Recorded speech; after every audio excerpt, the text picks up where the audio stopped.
I know that human being and fish can coexist peacefully. Hello and welcome to the Spoilt Milk Movie Podcast. Here at Spoilt Milk, we like to discuss, destroy and dissect guilty pleasure movies and decide whether they're truly spoilt milk or if they've ascended into a fine, luxurious cheese. So without further ado, here we go.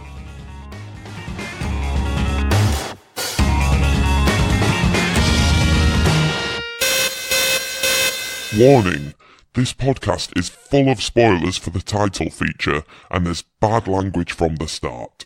If you've never seen the film or you're offended by bad language, you have been warned. Hello and welcome to another episode of the Spoilt Milk Movie Podcast. Today we're going to be talking about Hereditary. As always, joined by Katty and the Hobo. Katty, how does it feel to be talking about a modern film that's not from 93? It's weird because I actually went to the cinema and watched it. Yeah. Rather than like on VHS. Hobo, same question to you. I felt like that was quite universal.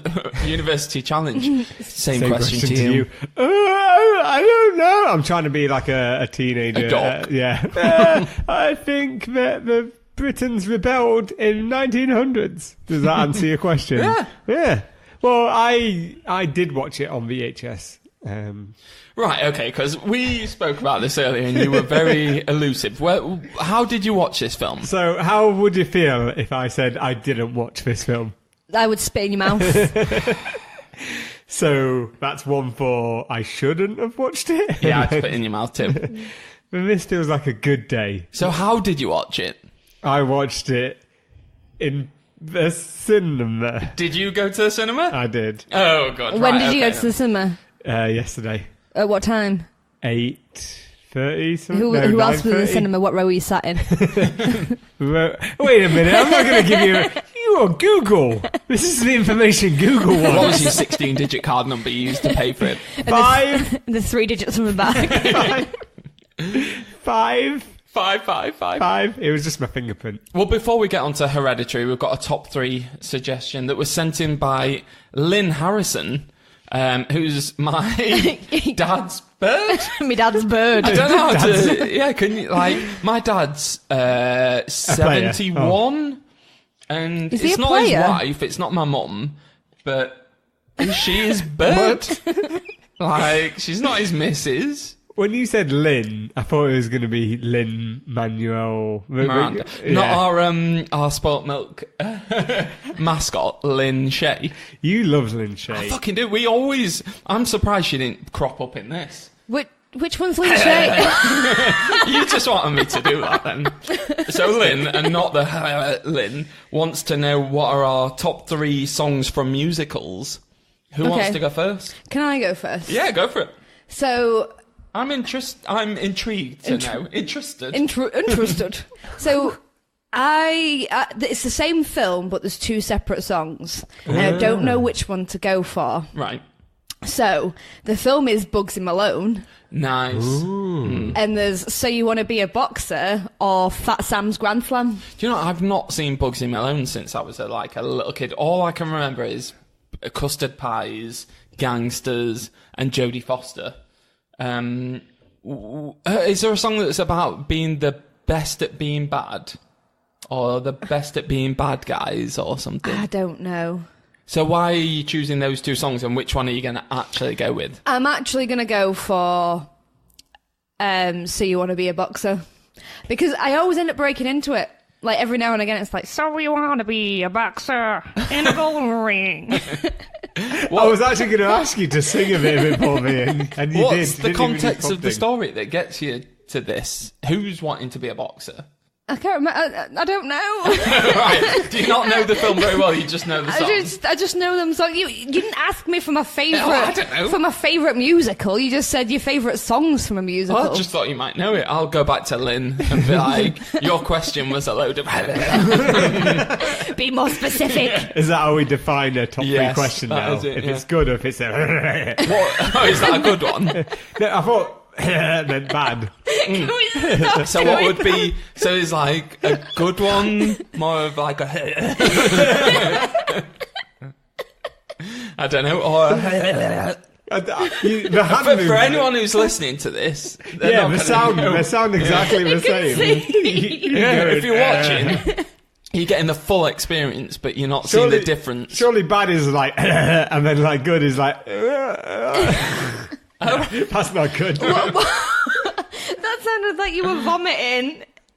Is that not how you do it? At least we know your preferences.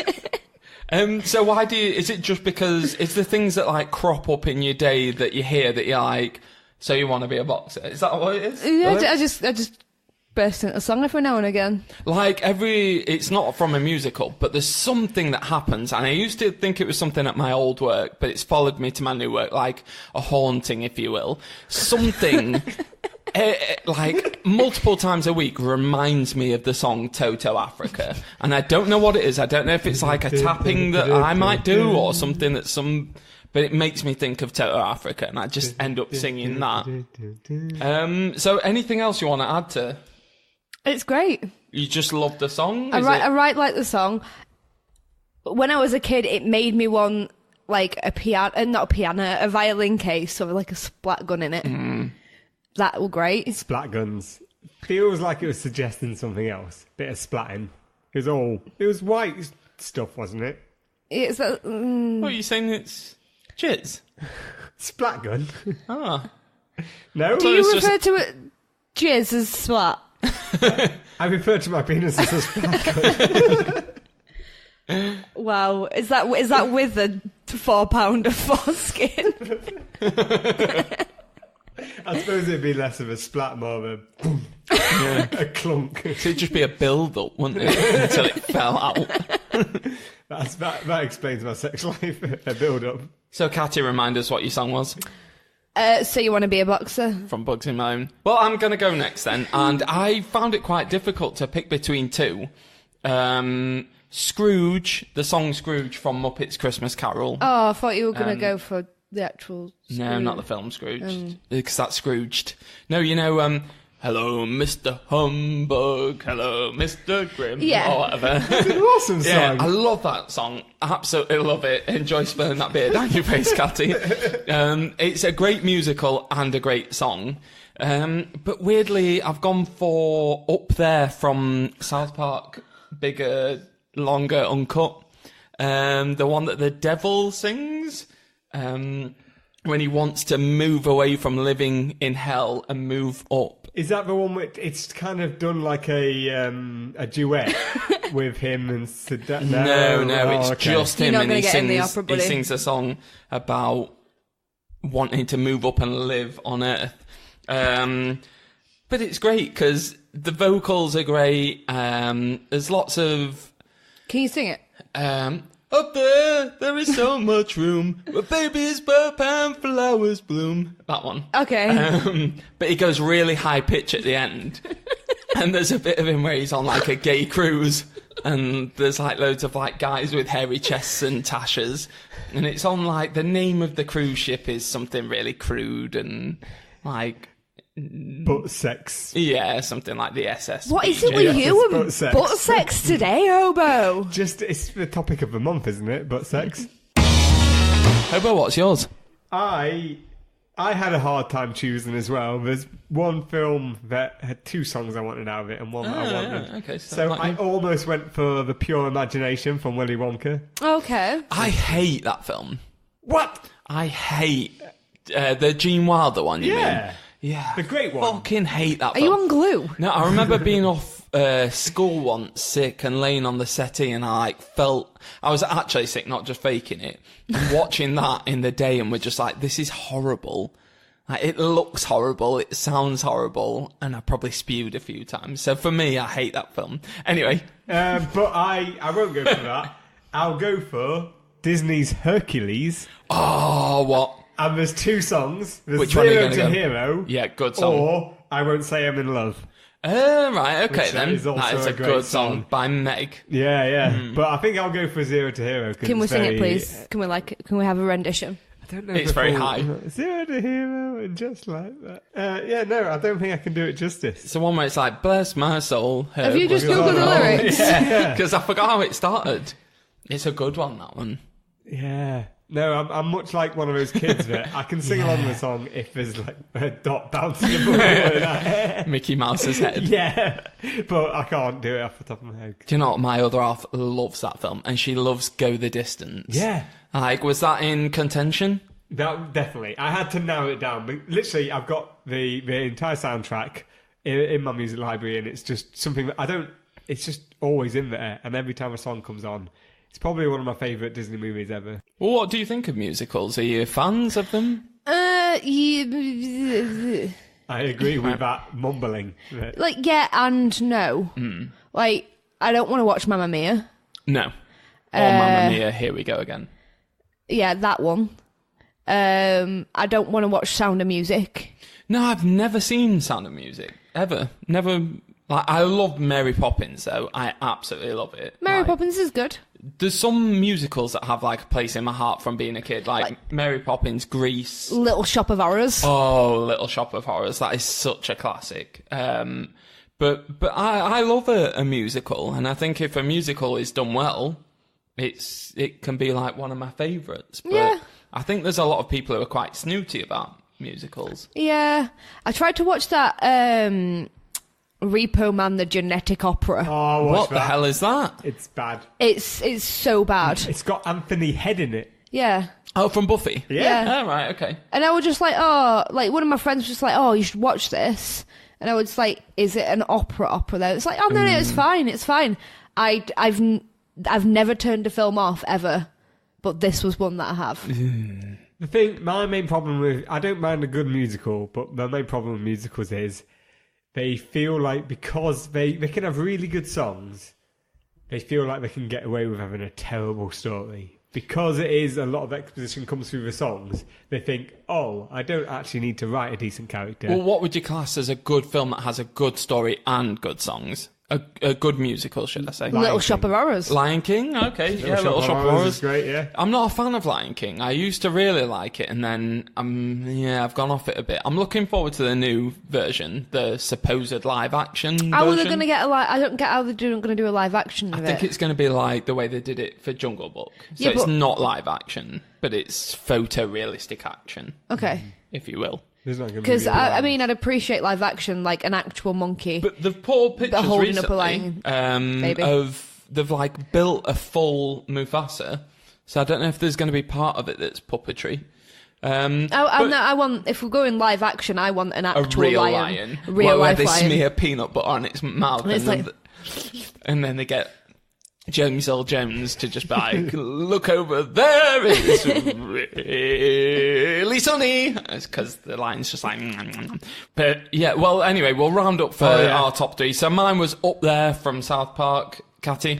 So you want to be a boxer from Bugsy Malone? And mine was Zero to Hero from Disney's Hercules movie. Hercules! And we'll be back shortly to talk about Hereditary. More like Huncules. Huncules. My mother was a very secretive and private woman.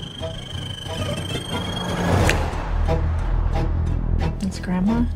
You know you were her favorite, right? Even when you were a little baby, she wouldn't let me feed you because she needed to feed you. She was a very difficult woman, which maybe explains me. I recognize you from your mother. What? Sometimes I swear I can feel them in the room. Oh my God! What's that? Hello and welcome back to part one of the Spoilt Milk movie podcast, where today we're going to be talking about Hereditary. So, Katty, you know what I'm going to ask you?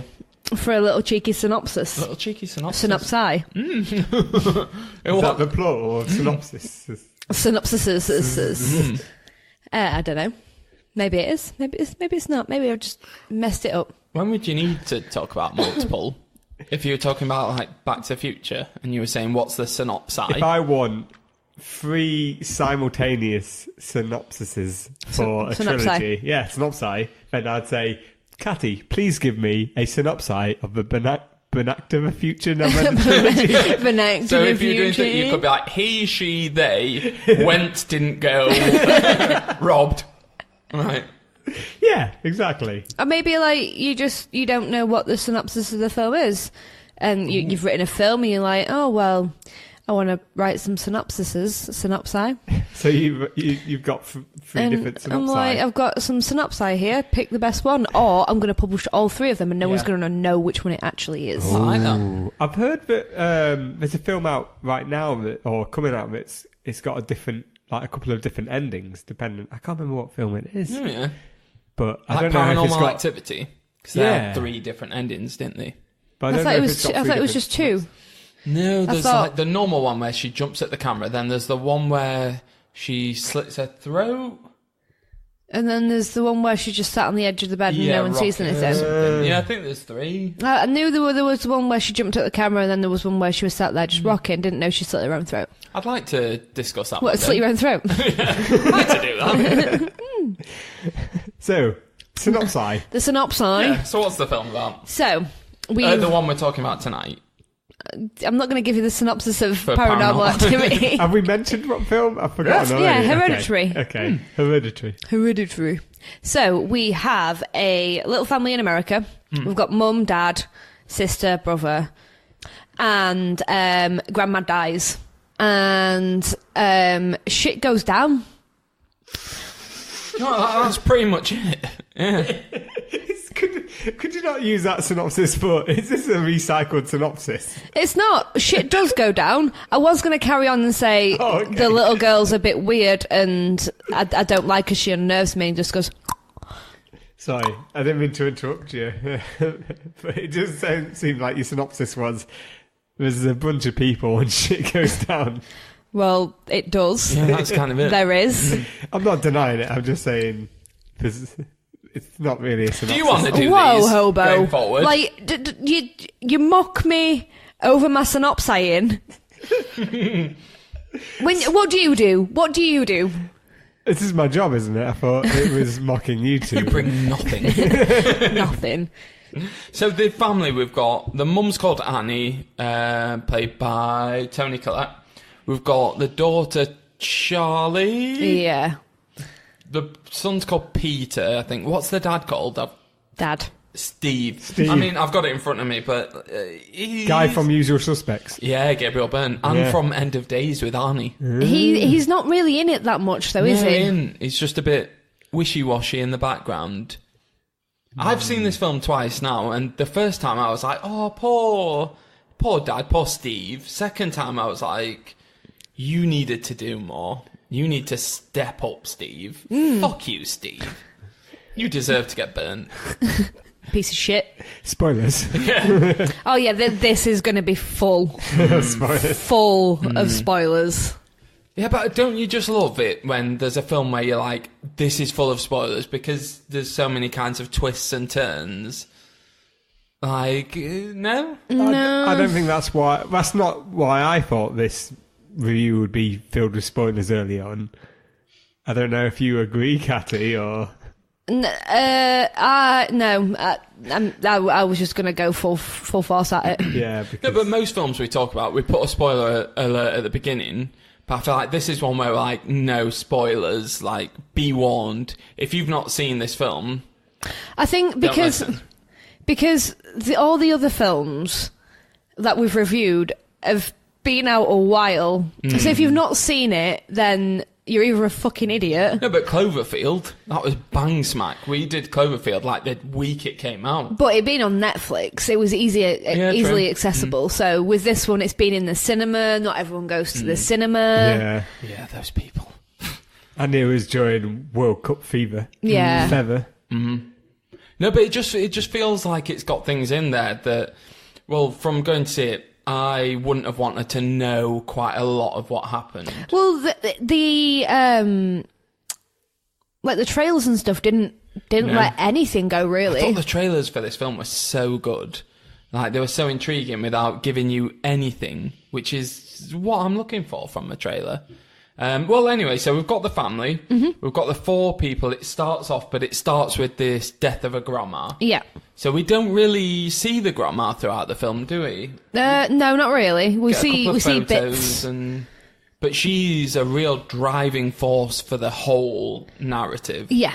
She is. She's the glue that holds everything together. The grandma. The grandma, yeah. Yeah. I feel like everything comes back to the grandma. The end. Yeah. Is the grandma. The grandma. Well, I mean, we do see the grandma. Mm-hmm. Yeah. So one thing I wanted to point out about this film that I absolutely loved was I don't think I've ever seen a film shot so well in darkness. Like the dark scenes in this film are unlike anything I've ever seen. They were good. But I don't know what it was. There was something about it where right at the beginning, so talking about the grandma, she's the mum, Annie or whatever, is pottering around the house. She goes to tidy some stuff away. And she turns the light off, and she's looking. Do you remember the scene? She's looking in the corner in her of her studio, room, and you can kind of see the grandma. And I remember like watching it and thinking, I can see the grandma, but I was still deciding whether I was, and I was like, am I seeing that? And you know, like in the night when you first turn off your light and you can't really see anything, then you start to see things. I felt like this film nailed that.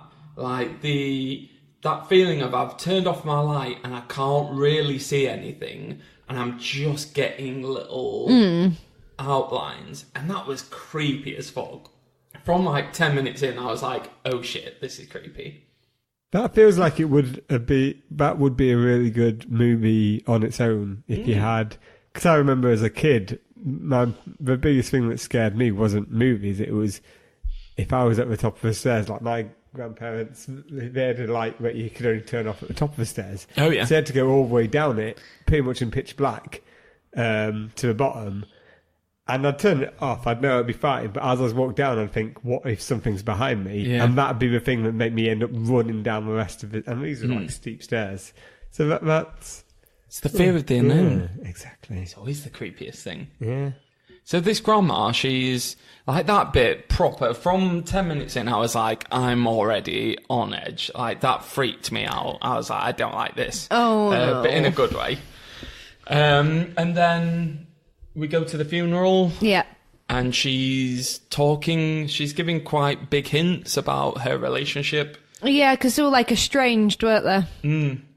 And then grandma got right ill, and then she let her into the house and stuff. But yeah, that eulogy wasn't exactly the nicest of eulogies. No. It's not, it wasn't a eulogy that a person would give. Yeah. If they weren't trying to give exposition in the film.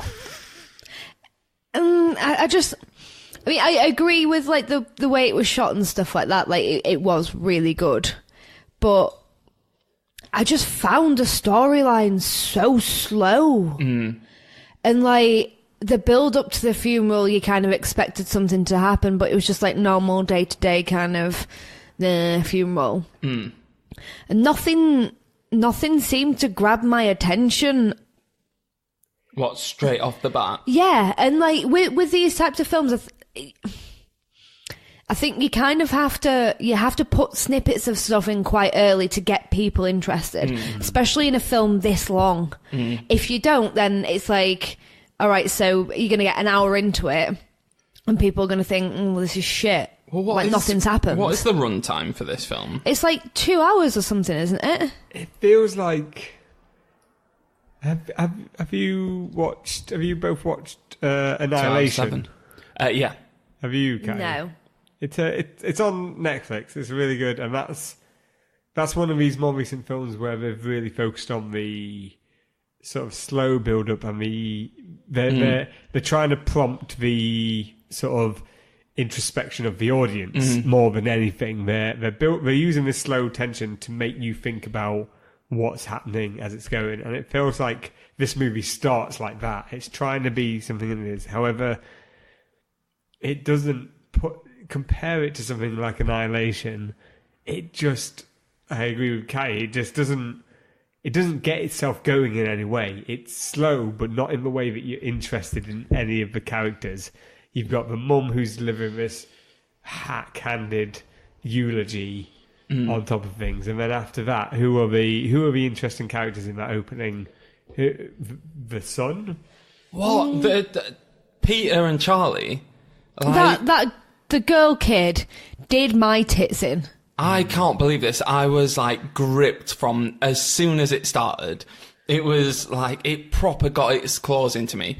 The little girl, I was like, who are you? What is driving you? What is making you do the things that you're doing? I know what's driving her. Yeah. but Peter, not so much. I feel like he's the one kind of almost like, and I don't want to cite a film like Alien, but he was almost someone who grew into the film. Like, he wasn't the hero or the protagonist of the film, and as it goes on, he earns his place.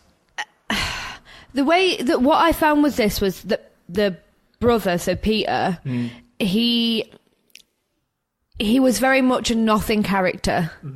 Like, he was nothing. But then with how it ties into the actual storyline about the grandma's relationship with the boy, you kind of get why he's a nothing character. I don't know if it's just me reading too far into it, but it's like, agree more. It's a nothing character. Like, grandma didn't know that the woman had like the baby boy. She kept it a secret and stuff because she wanted a baby boy. Did you...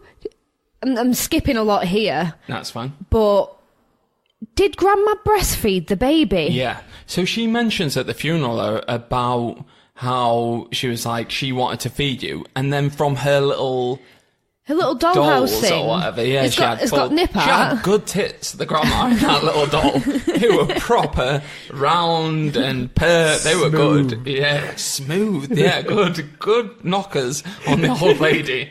I loved the little miniatures. I found that more creepy than anything else that happened in the film.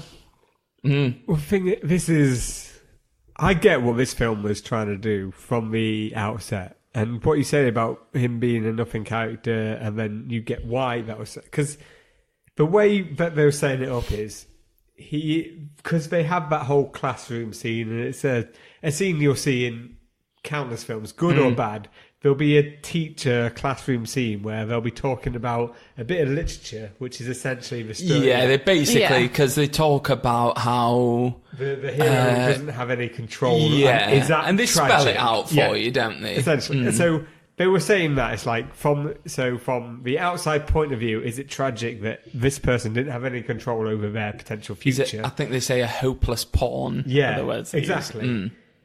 But the thing is, that's all well and good, and they did achieve that he was a hopeless pawn, but they didn't set up why we care about that hopeless pawn. That's the early part of this movie should have been setting up why we care about Peter as an individual. No, but I think films do that too much, where they're like, you have to care about Peter because he's wholesome and he's a nice guy and he'll pick up your books if they fall. I was quite happy with... He got high. Yeah, I liked the fact that Peter got high and had panic attacks. You don't need to care about Peter necessarily. The most obvious point is to make you care about him because it happens to him. And they did make this film, especially after the first third, all from his perspective, where he didn't know what was going on, where other people did. So that's why it's weird that it's not from that. But... you need to have it from someone's perspective. You are meant to side, even if it's with it. Why? Yeah, so even if it's... why do you? Because if not, unless this cinema-going experience that we all witness is just an exercise in being like a psychotic maniac and watching people have, being murdered, you're meant to have some sort of connection to at least a character, even if they're... a series like good TV series and movies, you've got a connection to the serial killer. Or I think they were trying to force that with the mother, though. Yeah, I think they were trying to force you to be in her headspace. Like when she goes to the help group for dead people, bereavement group. Yeah. She goes to that and she meets that woman. And I don't know about you guys, but immediately, as soon as she met that woman, I was like, something's going to happen here. Do you know what? I should have. And when she met her, what was her name? Like Joyce or something Joan. like that. Joan. Did you not think the whole... I was like, Joan, bless her. And I did not see that coming. As soon as they had the scene in the support group, I was like, oh, here we go, exposition, and also meeting someone that you shouldn't. Yeah, but do you know what? Loads of films have exposition, and I'm like, that's not a bad way to get exposition across. No, a support group, it's been done a fair few times, but... A Fight Club. Yeah, but like everyone loves Fight Club and talks about it as this masterpiece, so I didn't have a problem with that. I bet you, if you compare the Fight Club support group scene to the support group scene in this, there's paint by numbers and then there's actual character development. Yeah, but don't forget, and I know I shouldn't use this, but this is Ari Aster's first film, first feature. He's gone from making little shorts to making this as his first film. And he should stay making little shorts. That's David Fincher after making films like Seven and The Game or whatever. He's like honed his craft to the point of getting to Fight Club. So I feel like that's... I don't want to like bail it out, but that's a tough comparison. Like, and Fincher is known as one of the greatest. This guy might be a hack who never makes a good film again, or you might be like, he's never made a good film. But no, I mean, fair point. He could go on to make great films, but I mean, we're not here to give people a pass because it's their first or the last time before they die. No, true. I mean, we've got more deep in the past like 15 minutes than what we ever have in any other film. Yeah. Well, do you know what? Before we stop for like the first half, what did you think of the party scene then? The party scene? Yeah. With the car. Are we on about the bit after the party scene? All of it. I think that's a good place to like... Because there's a lot to talk about in the second half. I mean, to be honest, I fucking love the fact that he chopped his sister's head off. I mean, that fucking whole sequence is crazy. I didn't expect it at all. I did not expect it. And, like, you expected to see her, like, just, like, pulled up in the back of in the back seat or something like that. And the fact that you didn't see anything about it up until, like, the next day. And all you see is... him just looking back, and then it's just his face, and he drives really fucking slow all the way home and just pulls up the car, gets out of his car and just goes upstairs and just gets into bed. And that bit, that car ride bit was the only bit in the film that I thought, fuck, that is good great sequence. I mean, they lay it on heavy-handed at the beginning about a nut allergy. Which I was like, oh, come on, we get it. But when she starts like breathing, I love the fact that, because I remember watching it first time, and I felt like that whole sequence, I just sat there with my mouth like open watching it.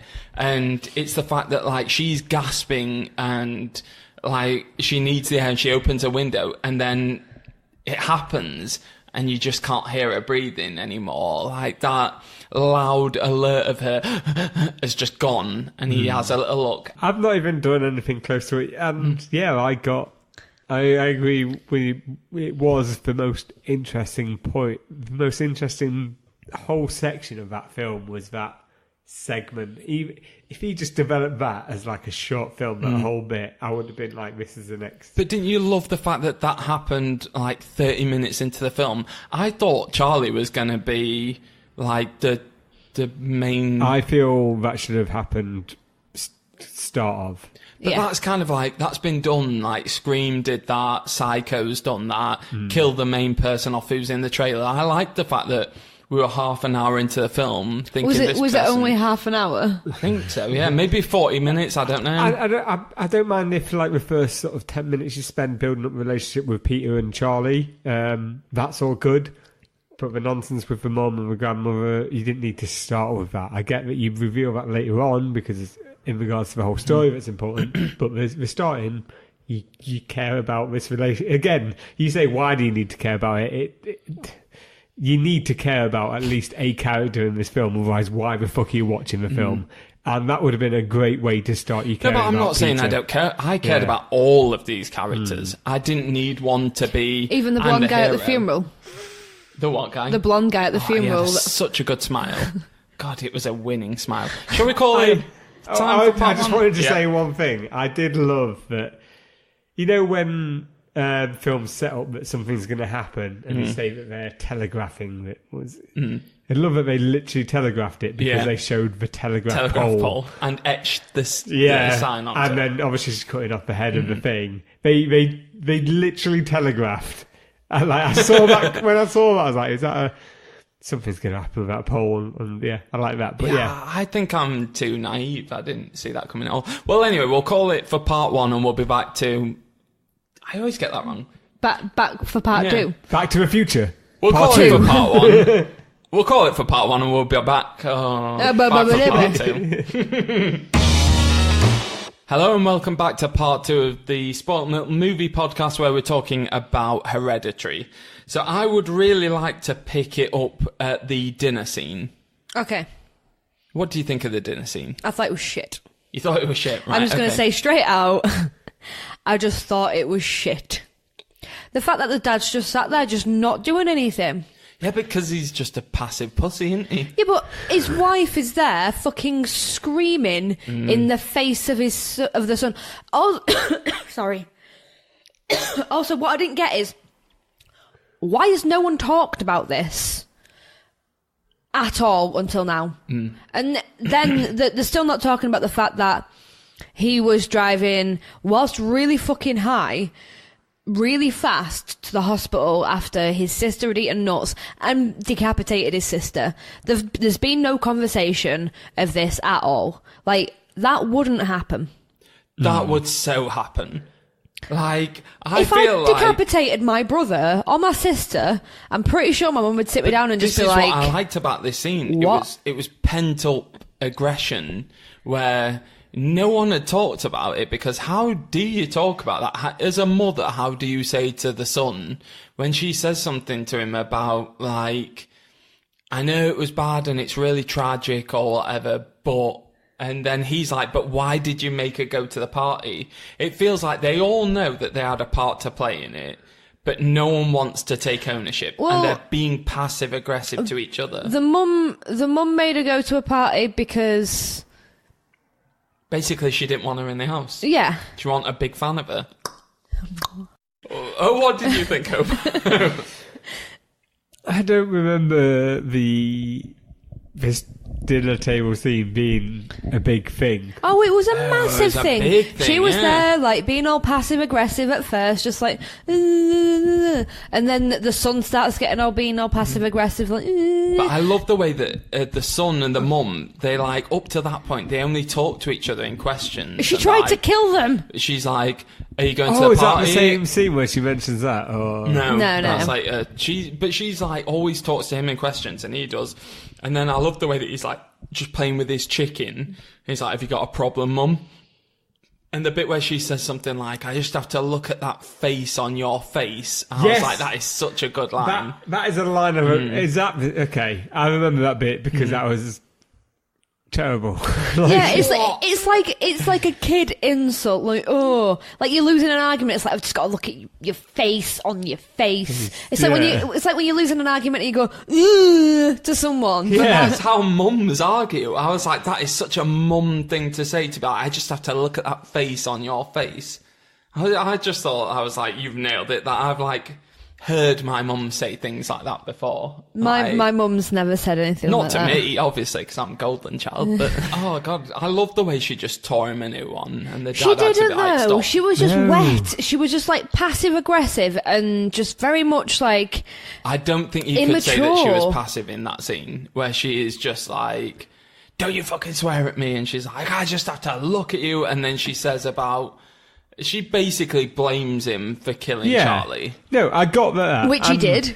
When she started it out saying, don't you swear at me, that was like, yeah, that's very parental. But then it very quickly went to this, it was dialogue written by someone who's watched a lot of movies rather than dialogue that seems like... I couldn't disagree more. Really? I really couldn't. I felt like that was... like nailed it. I much was like, like I know. Telegraphed the headless scene. They essentially telegraphed every trope that they were going to ever do in this entire film, and I couldn't stop seeing it.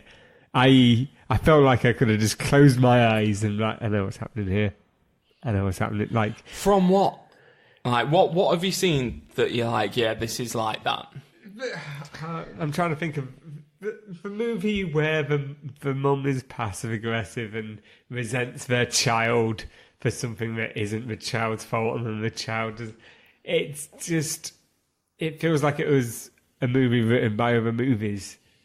I know all tropes, like you have like movies that follow the same formula because there's nothing you can do about that in general, but normally you do something to differentiate yourself, and I don't think this did anything.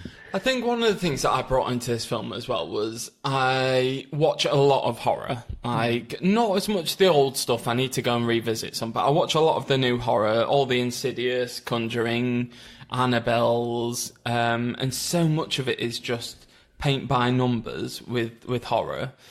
And then when someone gives you something that's just different, like... But is this only different because it did that slower start and not very effectively? No, I thought this had some really genuine, like, good shocks and some really good scares and fucking creepy. I completely disagree with the scares bit. I did not jump once throughout the film. Yeah, and I was so happy about that. I was so glad I didn't jump. I didn't find any of it. I'm looking for. I didn't find any of it creepy though. I was sat in a full cinema, and I expected people to be screaming and things like that because you go to cinema and that's what happens. Throughout the whole film, everyone was just laughing. They were laughing at things that you probably shouldn't laugh about. Like when she got decapitated, the full cinema just burst into fits of laughter. And I don't know if it's just everyone was just in that mindset where they were like, this is like 40 minutes in and nothing's happened. This is the scariest thing that's happened so far. Throughout the whole thing, I think there was one bit where two girls on the row in front of me screamed. It's the first film I've ever been to as well where I've actually witnessed people walk out and not come back in. That bit where they did the seance in the house and then it upset the son, Peter, and he started crying. Fucking hell. He cried like a little bitch. Oh, it was fully wet. Yeah, he was crying like he was a 9-year-old What's wrong with that, though?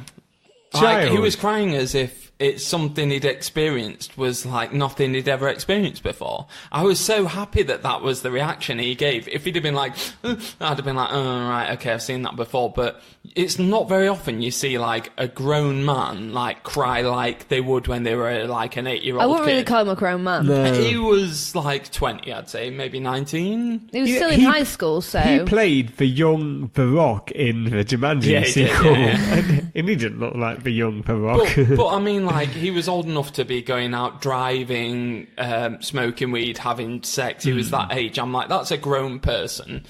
I thought this film was so creepy. Like, so creepy. No jump scares, which I was so glad about. Nothing popping out and making me go, oh. But the tone was creepy. There was just little bits, like, throughout where there was a bit where he rode his bike home and Toni Collette was sat in her car and then she, like, cleared off.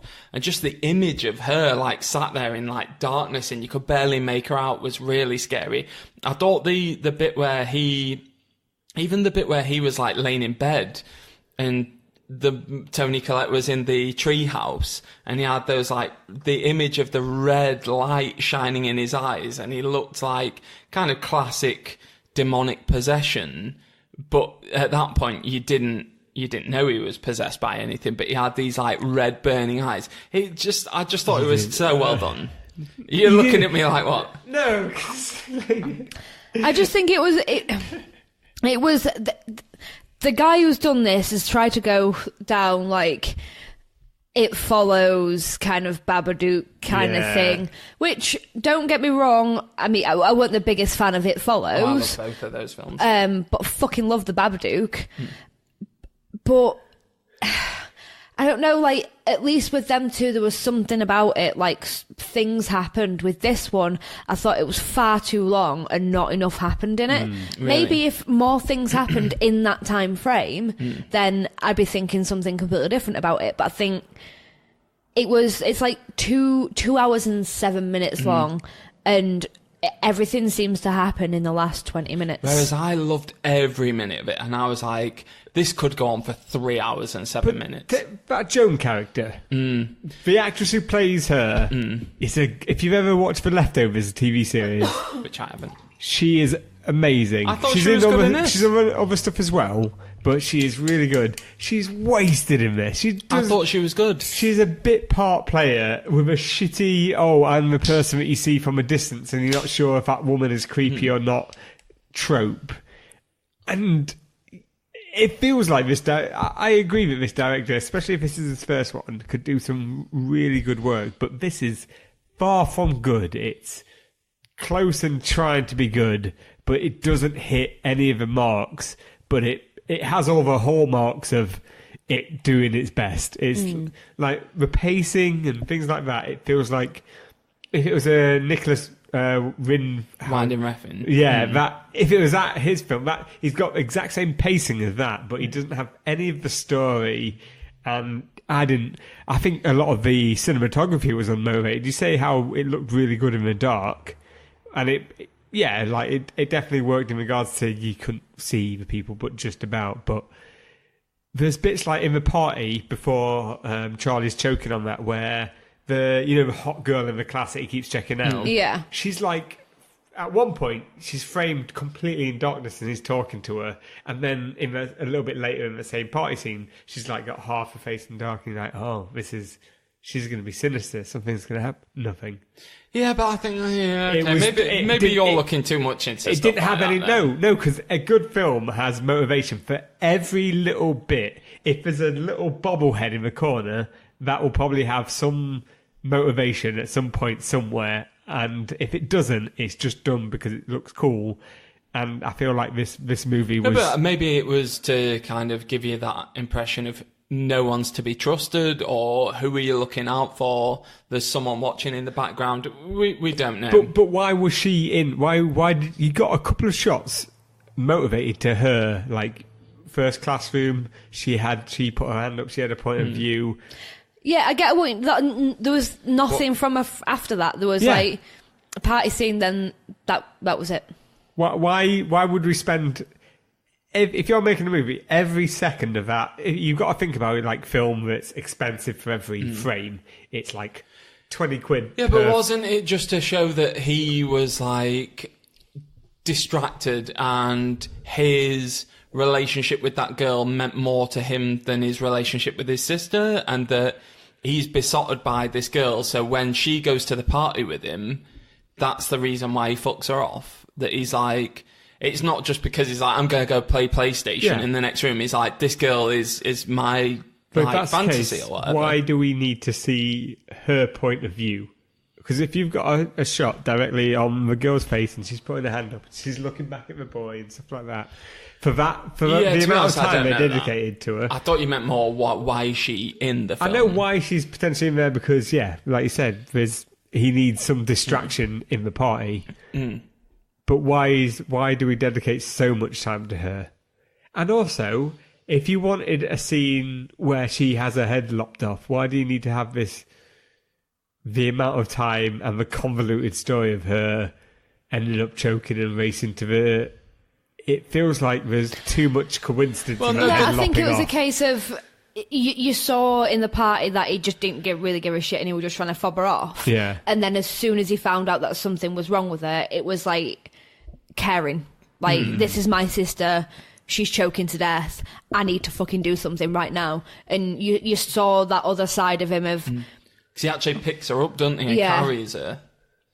And he's there, like, you see him, like, as he's driving, constantly looking back and making sure that he's all right. And you see the horror in his face as they get further and further away from the house and get closer and closer to the hospital. You see the horror in his face thinking, fuck, is she going to make it? Is she going to make it? My sister might choke to death. Jesus Christ, and then he decapitates her anyway. That makes sense, but I'll do you one better, is I won't just say what's bad. The way I'd say you improve on that is that girl is the one that's coming on to him, and while Charlie is choking to death... He's getting head. He's essentially, yeah. She's like, oh no, stay, and she doesn't care about her choking to death because for whatever reason she wants to get with him. And he's like, no, I really should, and he has to push her away. And then later on, at the end, where you have that whole treehouse scene, you find out she's part of that cult. But no, that's changing it completely. Yeah. No, feel because like that would suggest why they've gone to all this effort, because they didn't want that demon in that kid's body. So they are purposely trying to let something happen to that soul so it can go into his body. So she's got motivation for why she's doing that. And you've got more reason, more fight for him, rather than a passive, she's joking. But part of the thing was that they had to weaken that boy's body for them to be able to for the demon to be able to get into it. And we've just massively skipped over a load of things and just sort of... Oh, yeah. we haven't talked about, any of that. So that body had to be weak so the demon could get into it. So he... But he would have still blamed himself for killing his sister, and he would be still weak. But at least we had the right motivations for each character on why that happened, and there would have been more motivation of he gave up something he really wanted. I think you're giving that girl too much. Like, she is basically the equivalent of him smoking weed. Yeah, get rid of her though. Why doesn't Weed do it enough? Why didn't he just chill out in a corner? Because you've got the whole like teenage. Because we still have to like the guy as well. Like, we can't just think he's some pothead. Like, he smokes weed, yeah, okay, but he's also your run-of-the-mill Johnny, likes to go to parties and, like, sleep with men or women, whoever. Like, we have to like this guy. It's very progressive of you, too. So it's showing that, like, he's just a normal teenager. I think at this point we need to go to the end, because we've talked a lot, but the end is fucking nuts. Right, okay, so... we find out that fucking Joan is actually in Grandma's weird cult. Yeah. And the whole thing is they wanting to get Paimon.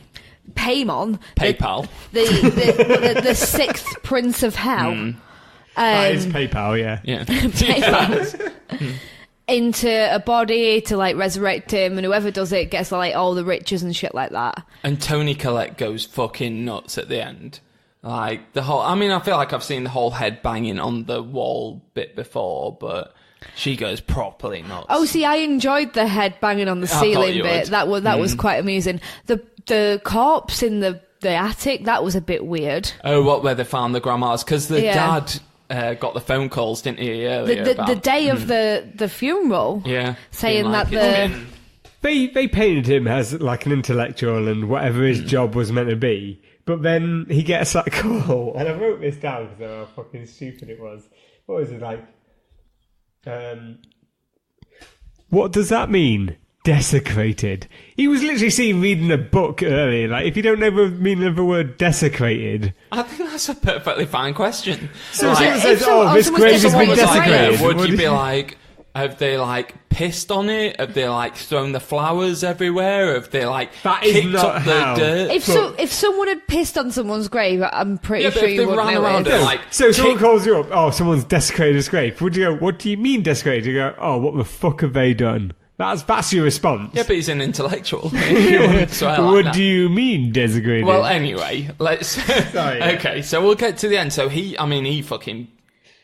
gets killed, doesn't he? Why does he set on fire? Because she throws the book. Because when she first throws a book into Charlie's the fire, she sets on fire. Gets set on fire, and then she puts it out, and like the fire goes out on her arm. And then she's trying to get him to throw the book in the fire because she's tried to tell him like, I've thrown it in the fire and I got set on fire. And he's like, you are mental. Just to be frank, I love that scene. The bit where she's saying to him, you need to throw this on the fire. And she says to him, she's like, you don't need to know, but you're the love of my life. And she's like hysterical. I thought like throughout this whole film, Toni Collette is on proper top form. The acting was good. The acting was good. The shots were good. The storyline was fucking dogger. I mean, we've got, like, it seems like a trio of different opinions on this, but I disagree. It's like the bit where I don't get why she saws her own neck off with a piano wire. Oh, well, are we getting to that then? I'm just going to go for it. Yeah, so, I mean, who finds her? Peter at this point? Peter, I mean, he's going through some shit at this point. He goes up into the loft, and she's, like, up hanging, kind of like from the ceiling. So, she's floating up at the top. She's chasing him. She's chasing him. Oh, yeah. He goes up in the loft. He sees the body. He vomits a little bit. He's like, what the fuck's going on? Oh, there's a picture there with his eyes crossed out. He turns round. He looks at her. She's like floating in the air, just doing some weird No, but little he movement. goes away before and then comes back up. He doesn't go away. I'm sure he does. I'm He sure he doesn't. comes back down. No. He's not just... He runs away to an attic Yeah. and then stays up there. Yeah, no, but he she's doesn't just banging- then turn around and she's there. She's banging her head Yeah, from underneath, and then Yeah. it goes silent, and he turns round, and then she's there. Yeah. Yeah, I think there's something we're missing there. I think there's something Not where he from goes when I back watched down. I'm sure he goes back down, but anyway, he ends up seeing his mum. Because he goes out of the window, and he falls into the Oh, flat. exactly. No. If- He sees like most people in the shadow sort of thing, screams and then legs it out the window. I'm sorry, Hobo, but They're if you've all just naked. turned round and you've just seen your mum sawing her own like neck through, and you're in an attic, you're jumping out the window. Well, it's not just that, but you've seen your mum chop her own head off with a piano wire. You've then turned around and looked at another corner, and there's like 6 people that you've never met, just naked. In the darkness, just smiling at you. I'd throw myself out of a window. I'm not saying I wouldn't do anything I need to escape. What I'm saying is the believability part of it is ridiculous. Much like in Revenge of the Sith, when Darth Vader finds What are you liking in this? when Darth Vader finds out that the love of his life, the reason he's done everything for, has died, giving birth to his kids, and as far as he knows, they're dead. And Darth Vader goes, "No." Is that how? I'm not saying he wouldn't be upset by the fact of how he reacts. I'm saying how he reacts is fucking ridiculous. No, but she's sawing her own head off, and like Katty says, there's loads of naked, weird people in the room. He reacts like he's in American Pie, and he goes, "Yeah," and then jumps out the window. He does like a little. Maybe American Pie were on something on there. But do you know what, actually, the next bit, where he jumps out the window and he wakes up, the bit where Tony Collette's like headless body floats up into thing, I was like, I that didn't is so fucking get that at Oh, all. I love that bit. That was like something you would only see in like a Japanese anime. That film. was Twin Peaks. That was I've essentially. never seen Twin Peaks. You'd like, especially the newer season. This is the thing. The director clearly was very close to a vision, and I feel like something went wrong, and we ended up with this piece of shit that we got. Because well, shall we get on to? Do you want to carry on and go into like your thoughts? We got a piece of shit, and it could have been. I'm not saying.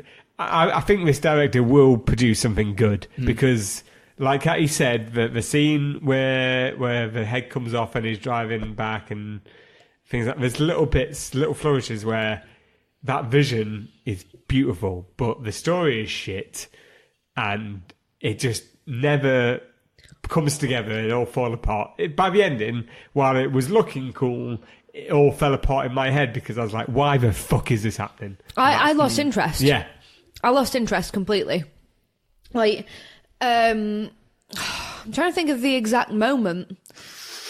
I think it was after the argument that they had at the dinner table. I just lost interest then. Like the whole thing with Joan, and the seances stuff, it was very fucking predictable. And then at the end of it, I was just like, right, okay, we're in for some good stuff now. The mum's going crazy. She's like running around everywhere. She's possessed by this thing. Don't know if it's the grandma. Don't know if it's the actual demon guy. But she's possessed by something. Like, this is going to get interesting. It's going to be like some right good finale. And then, no, he just goes into a fucking treehouse, puts a nipple hat on, and just stands there looking right gormless while there's loads of naked people. And then this naked man from Funeral just there stood in his cupboard naked, laughing. So he becomes Paimon, doesn't he? The sixth prince of hell. It's inside him. And he's just wearing a little nipple hat.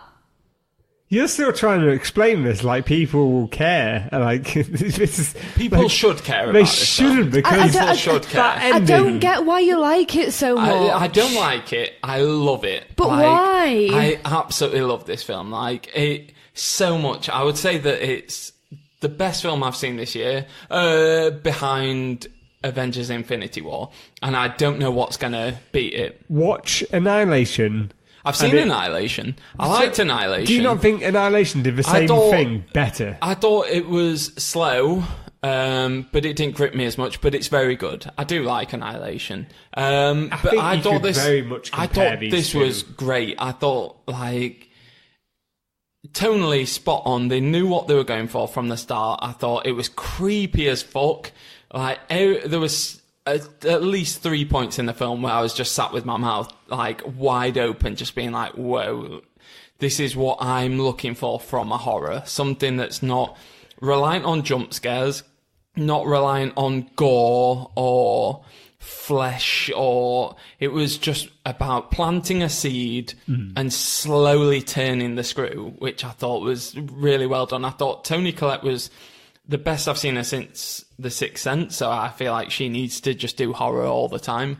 And I just loved it. I just thought, and the ending I thought was like something I'd not seen again outside of anime. And it was, every time I thought I knew where it was going, it kind of turned on me. I didn't think the Charlie was going to get a head ripped off. I didn't think the mum would saw her head off and float up. I actually was well in on thinking that Joni was a nice lady with a little mat thing. At first, when she first came in and she said that bit about, she was like, my grandson died, and she told that story about they went for a swim, and I was like, oh. I've just realised, you with your like fancy shirts and your naivete, you're the first person that dies in a horror movie. Yeah. You are absolutely... But I'm about the heart, and like when Joan was telling the story about her grandkid dying, I was gutted for her. And when Charlie died, I was absolutely gutted for the family. And do you not think, right, this woman's getting a little bit too excited and a little bit too eventually, yeah. A little bit too friendly. I got there at the end. It took me a while. I hope you don't get too excited when you get an email from a Nigerian prince. Well, I've just got some like malware problems that's ruined my laptop. So we'll see if this podcast gets edited. But for me, absolute luxurious cheese. One of the best horror films I've seen in so long. Spoilt milk. Yeah. Yep. This is just...